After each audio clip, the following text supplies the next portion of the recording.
អ្នកទាំងអស់គ្នានៅក្នុងគម្រោង Wyndham Garden DKK1 ដែលជាគម្រោងស្ថានភាពអន្តរជាតិផ្កាយ5មួយនេះចណ្ដើរយន្តដែលប្រើក្នុងអគារមួយនេះគឺជាប្រភេទចណ្ដើរយន្ត High Speed បាទជាប្រភេទចណ្ដើរយន្តដែលមានល្បឿនលឿនឥឡូវយើងធ្វើការតេស្តជាមួយគេថាតើល្បឿនលឿនគឺថាតើលឿនប៉ុណ្ណាឥឡូវយើងកំពុងនៅជាន់តដីខ្ញុំចង់នាំអ្នកឡើងទៅជាន់ទី45មកជាន់លើផុតចាំមើលតើ45ជាន់នេះតើចំណាយពេលប្រមាណវិនាទីតោះយើងចាំមើលទាំងអស់គ្នាហើយផ្ទៀងមកជាមួយខ្ញុំ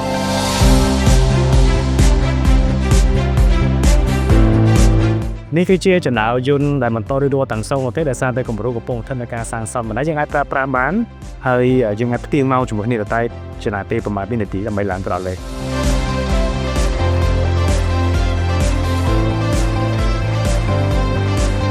លឿនមែនតើជីដឹងមានអារម្មណ៍លឿនមែនតើហើយយើង30ជាង second ហើយបាទឡើងមកជាន់ទី40ហើយមើល45ជាន់ប្រមាណវិនាទីហើយយើងមកដល់ហើយបាទ45ជាន់បាយ45វិនាទីបាទអញ្ចឹងគឺ